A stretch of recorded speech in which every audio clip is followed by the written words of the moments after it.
Important बात यह है कि आप नई गाड़ी खरीदें या पुरानी खरीदें। आप जब गाड़ी खरीद रहे हैं तो आपके फाइनेंशियल डिसीजन आपको कैसे लेने हैं। तो बहुत सारे लोगों का ये प्रश्न, सर आपके पास कौन सी गाड़ी है और आपने कैसे शुरुआत। सबसे पहले गाड़ी खरीदी मारुति 800। मारुति 800 के बाद मैंने खरीदी वैगनार। वैगनार के बाद मैंने खरीदी होंडा सिटी। होंडा सिटी के बाद मैंने खरीदी टाटा सफारी। टाटा सफारी के बाद मैंने खरीदी ऑडी A6।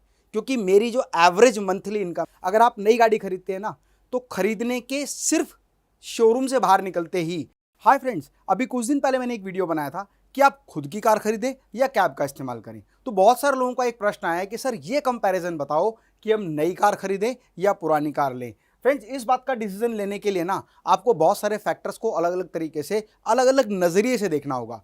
कई बार कार को लेकर, नई कार या पुरानी कार को लेकर आपकी इमोशनल वैल्यूज़ जुड़ी होती हैं, तो आपको डिसाइड करना है कि आपकी इमोशनल वैल्यू क्या कहती है कि आप नई कार खरीदें या पुरानी कार लें। या सोशल स्टेटस की वजह से भी कई बार हम ये डिसीजन लेते हैं कि मुझे नई कार खरीदनी चाहिए या पुरानी। ये आपका पर्सनल डिसीजन हो सकता है। लेकिन आज जिस विषय पर मैं बात करने वाला हूं वो है फाइनेंशियल वैल्यूज़। हमें अपनी फाइनेंशियल वैल्यूज़ को देखते हुए क्या डिसाइड करना चाहिए कि आपको नई कार लेनी चाहिए या पुरानी। फ्रेंड्स, ये आपका पर्सनल मैटर है, लेकिन जब हम फाइनेंशियल वैल्यूज़ की बात करते हैं ना तो बहुत सारी कैलकुलेशंस पर हमें ध्यान देना होता है।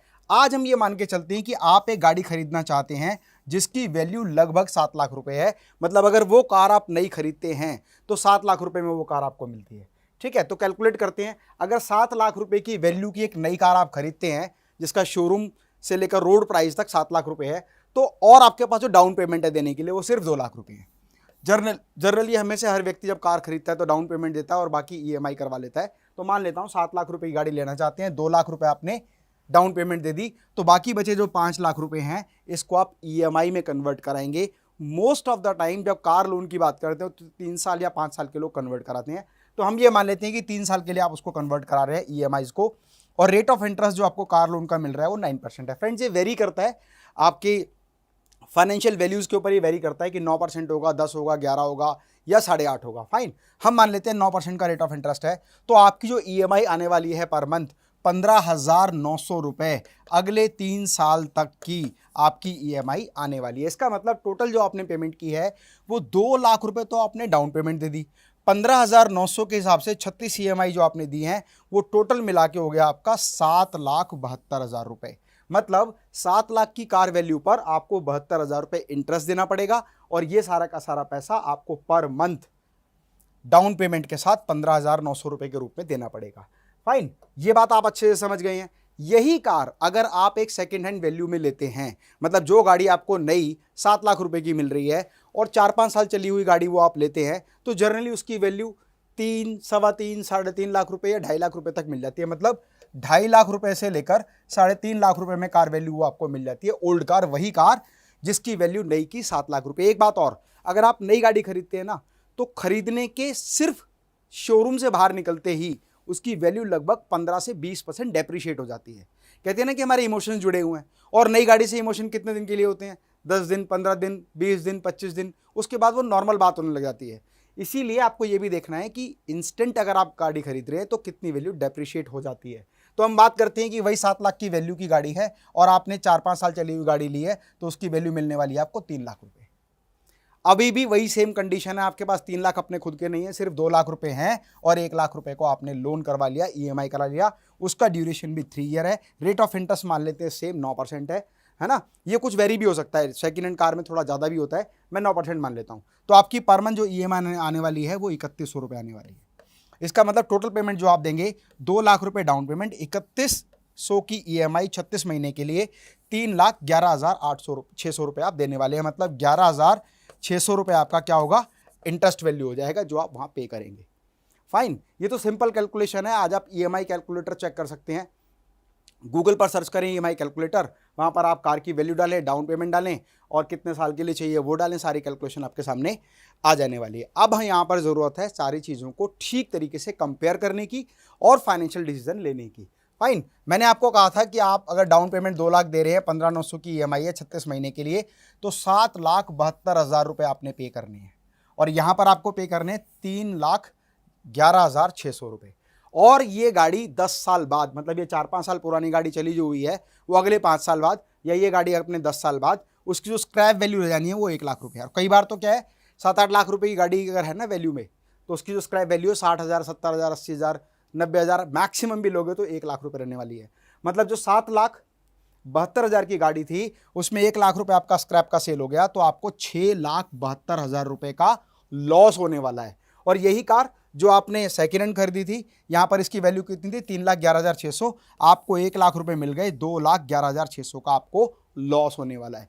फ्रेंड्स, आपको लग रहा होगा कि ठीक है सेकेंड हैंड गाड़ी है ना, रिपेयर एंड मेंटेनेंस भी होगी, बहुत सारे खर्चे होंगे, नई गाड़ी में कोई खर्चा नहीं होगा, ये एक अलग बात है।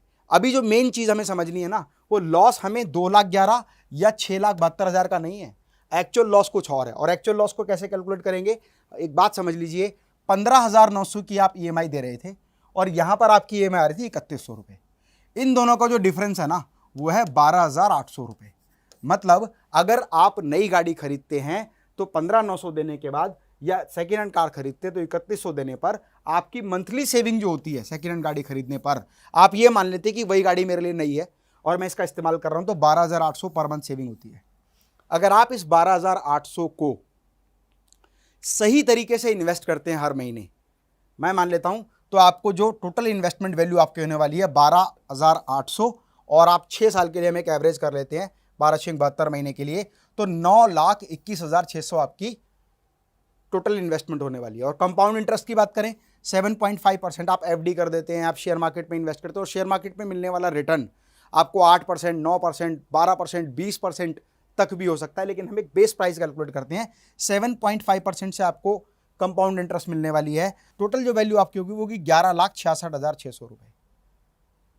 आप अगर सेकेंड हैंड कार खरीदते हैं और उस पैसे में यही मानकर कि जो 15,900 की ईएमआई थी 12,800 पर मंथ इन्वेस्ट करते हैं, तो अगले 6 साल में आपकी जो वैल्यू हो जाने वाली है वो हो जाने वाली है 11,66,600 रुपए।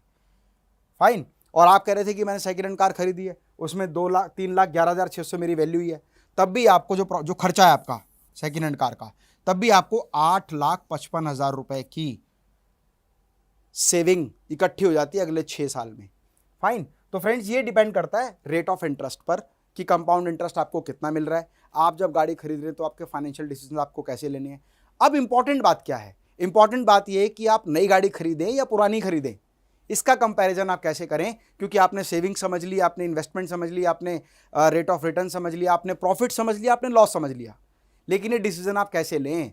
ये डिसीजन लेने के लिए आपको 2 चीज़ देखनी है, एक तो आपकी सेविंग्स कितनी है, आपके पास कितना पैसा सेव्ड है, और आपकी मंथली इनकम कितनी है। फ्रेंड्स, लोग एक बहुत बड़ी गलती करते हैं, उनके पास जितना भी पैसा है ना, वो प्लस अपने फ्रेंड सर्कल से, रिलेटिव से कुछ लेकर अपनी डाउन पेमेंट दे देते हैं।